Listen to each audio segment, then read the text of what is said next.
আজকে সকাল সকাল এই যে চা খেতে খেতে ভাবলাম যে আপনাদের সাথে একটু গল্প করি। আমাদের এখানে আবহাওয়া কিন্তু এখন অনেক সুন্দর, মানে না গরম না ঠান্ডা, অনেক সুন্দর। তো সকালবেলা এরকম ওয়েদার দেখলে আসলে মানে অনেক ভালো লাগে না? বাংলাদেশে তো বৃষ্টি দেখলাম আজকে। আমি কালকেটা নিয়ে একটা পোস্টও দিয়েছিলাম যে বৃষ্টিতে কি অবস্থা। এখন এই যে বৃষ্টির জন্য আমাদের এই ড্রেনগুলো সব আটকে যায়, পানি আটকে যায় আর কি। আমি কি বলতেছি, ড্রেন আটকে যায়, মানে বৃষ্টির জন্য পানি আটকে যায়, তার মানে পানি নিষ্কাশন ব্যবস্থাটা ভালো না। এখন এই আমাদের দেশের সমস্যা হচ্ছে কি জানেন, আমরা সব কিছু না এই সরকারের দিকে তাকিয়ে থাকি যে সরকার আমাদেরকে এটা করে দিবে, ওইটা করে দিবে, তারপর আর কি যে আমরা এটা করবো আর কি, আমরা ভোগ করবো আর কি।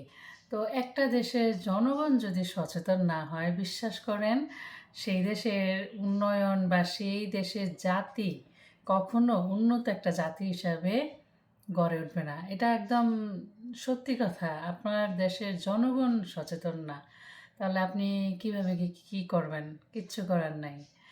সরকারি রাস্তার গাছ কেটে নিয়ে যায়, একটা আন্দোলন হলে বা কিছু একটা হলে আরেকজনের গাড়ি ভেঙে ফেলে। ওই গাড়িটা কত দাম দিয়ে কিনেছে সে জানে? মানে আমার কাছে মনে হয় যেন একটা প্রতিহিংসা, যে আমার নাই এই জন্য আমি এই জিনিসটার মর্ম বুঝি না। একজনের গাড়ি গ্লাস আমি বাড়ি দিয়ে ভেঙে ফেললাম, আবার একটা ভবন ভেঙে ফেললাম, একটা রিক্সা ভেঙে ফেললাম, একটা অটো ভেঙে ফেললাম, একদম খামোকা। মানে এইটা কী ধরনের আচরণ? তো এই আচরণগুলো মানুষ কখন করে জানেন? যখন নাকি মানুষ অনেক হতাশায় থাকে। ধরেন কেউ একটা কলা খেলো বা একটা চিপস খেলো বা যে কোনো কিছু, প্লাস্টিক যেটা নাকি ধরেন ময়লার সাথে মিশে যাবে না, প্লাস্টিক তো আর পচনশীল না। তো দেখা যায় কি ওটা রাস্তাঘাটে ফেলে দেয় বা থুপ করে একটা থুতু ফেলে দেয়, এটা সেটা ফেলে দেয়। মানে কোনো নিয়ম কানুন নাই, কোনো একটা ম্যানার্স নাই যে আমাকে কোন জায়গায় কোন কাজটা করতে হবে। ঠিক এই একই বাঙালি যখন বাইরে আসে, কেউ রাস্তাঘাটে কিছু ফেলে না। এর কারণ হচ্ছে যে এই এই দেশে আসার পরে সবাই দেখে যে অন্যান্য মানুষ এটা ফলো করতেছে। এখানে সরকার যে রুলস বানিয়ে দিয়েছে সেটা সবাই ফলো করতেছে। এখন বাংলাদেশে কিন্তু রুলস আছে কিন্তু কেউ ফলো করে না। তো ৪-৫ জন, ১০ জন, ২০ জন, ২৫ জন যখন ফলো করবে তখন অটোমেটিকলি আপনার আশেপাশে থাকা মানুষজনও কিন্তু ফলো করবে যে না, আমাকে এই এই জিনিসটা এখানে ফেলা, মানে করা যাবে না, ডাস্টবিন ছাড়া এটা আমি ফেলবো না, বা আমি এই জিনিসটা ভাঙবো না, এটা আমি নষ্ট করবো না, এটা আমাদেরই রাষ্ট্রের একটা অ্যাসেট। একজন যদি বা কয়েকজন যদি দাঁড়িয়ে যায় এরকম, দেখবেন যে অন্য সবাই ফলো করতেছে। তো বাঙালিরা যখন বিদেশে আসে তারা কিন্তু ওই দেশের রুলসগুলো ভীষণভাবে ফলো করে। কারণ যে একমাত্র কাগজের ভয়, পুলিশে ধরে নিয়ে যাওয়ার ভয়, জরিমানার ভয়, মানে আইনের কঠোর প্রয়োগ, যেটা বাংলাদেশে নাই। বাংলাদেশে অনেক আইন আছে কিন্তু কোনো প্রয়োগ নাই।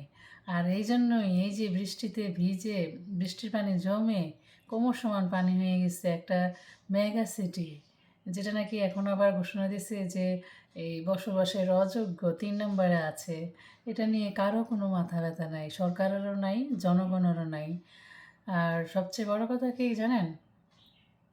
জনগণ এই ওর পরকীয়া, ওই কার সাথে, মানে টিকটক, ইউটিউব, আবি যাবি এসব নিয়ে ব্যস্ত।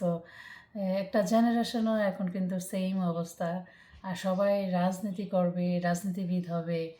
কারো অন্য কিছু হওয়ার কোনো ইচ্ছা নাই, বা কারো, যারা রাজনীতি করে এখন বাচ্চা কাচ্চারা, তারাও কিন্তু দেশের প্রতি দায়িত্বশীল না, সচেতন না। আপনি আন্দোলন করে একটা সরকার পতন করতে পারেন, কিন্তু একটা সমাজ ব্যবস্থা পরিবর্তন করা কিন্তু অনেক কঠিন।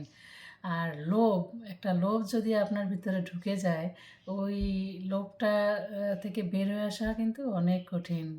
যেসব নেতারা আন্দোলন করলো, ওরা তখন স্টুডেন্ট ছিল, তারা এখন কোটি কোটি টাকার মালিক।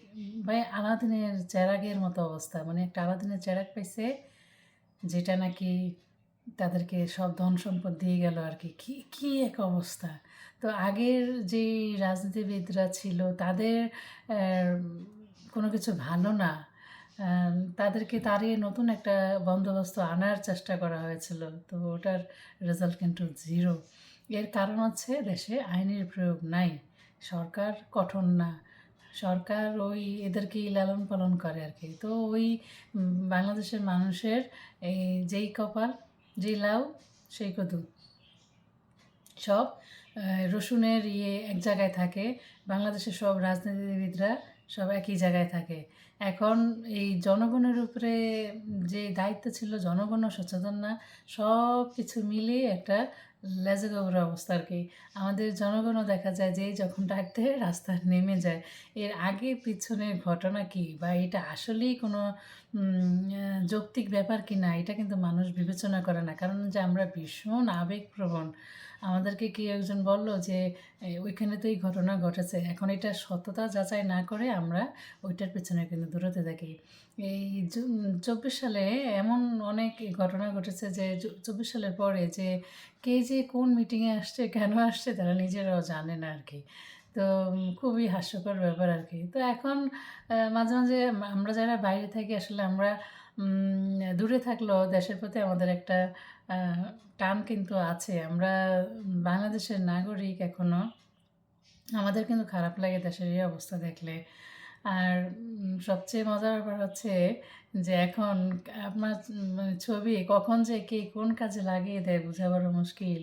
একজন দেখলাম যে গাছে এই সম্ভবত উনি হাওরে গিয়ে গাছে উঠে একটা ছবি তুলতে চেয়েছিলেন, ভিডিও। তো ওইটা এখন লাগিয়ে দিয়েছে যে বন্যার জন্য। তো এইবার বন্যা এইজন্য সাহায্য তেমন কিন্তু কেউ করতেছে না। বন্যা নিয়ে এইবার একটু ব্যবসাটা আমার মনে হয় কম। গতবার যে ব্যবসাটা হয়েছিল এবার কিন্তু বন্যায় সেই ব্যবসাটা নাই। দেখলাম যে মানে অনলাইনে অত সরব না। তো মানুষের আবেগ আসলে বেশিদিন থাকে না কোনো কিছুর প্রতি। এখন সামনে বাংলাদেশের ভাগ্যে যে কী আছে আল্লাহই জানে। আমাদের আসলে খুব সুন্দর একটা দেশ হতে পারত, কিন্তু হয় নাই। এটার জন্য আমরা যেরকম দায়ী, আবার আমাদের রাজনীতিবিদরাও দায়ী। সবাই, সবাই দায়ী।